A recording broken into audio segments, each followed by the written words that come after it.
जिसका जगत में कोई नहीं रखवाला, उसके रखवाले नारायण हरि थे हैं और रहेंगे। यही सत्यता है।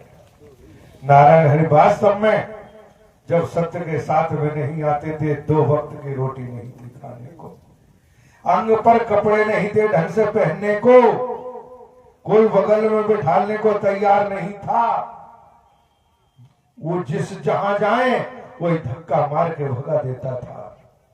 आज नारायण साकर हरि जी ने जमींदार उनकी रहमत से वचन माना, कर्म किया तो उनकी रहमत बरसी धंधे रोजगार में, तो जमींदार बन गए, जागीरदार बन गए, धनवान बन गए, पदवान बन गए, नौकरी वाले बन गए। बेटा बेटी नहीं थे, संतानहीन थे, तो संतान भी मिल गई, सब कुछ मिल गया, किसी तरह की कोई कमी नहीं रही। नारायण हरि का वचन माना, कर्म किया, तो इन्होंने आपने खुद सुना, कहा खाने को नहीं, किसी भी रूप में इन्होंने कहा कि जब चले सत्य के साथ में तो सब व्यवस्था।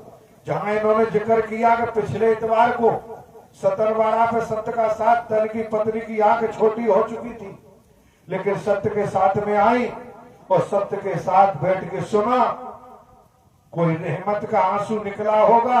उन्होंने कहा आंसू जितना बड़ा निकला उतनी ही बड़ी आंख तुरंत ठीक हो गई। अरे मानव मंगल मिलन सद्भावना समागम सत्य का साथ है।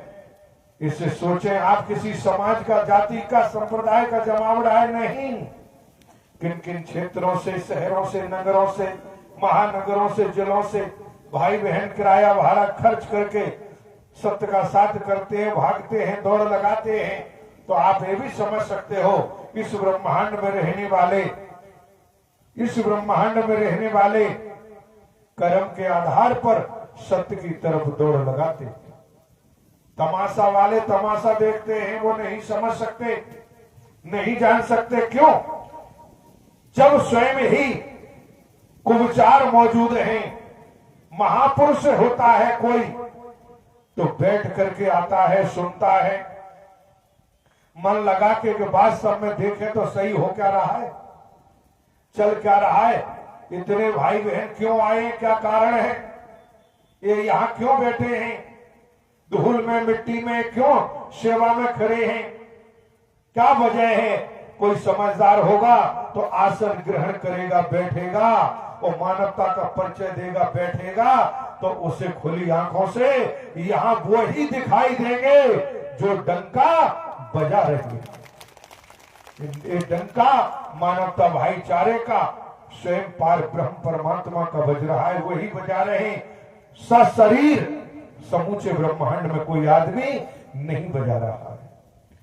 नारायण साकर हरि की संपूर्ण ब्रह्मांड में सदा सदा के लिए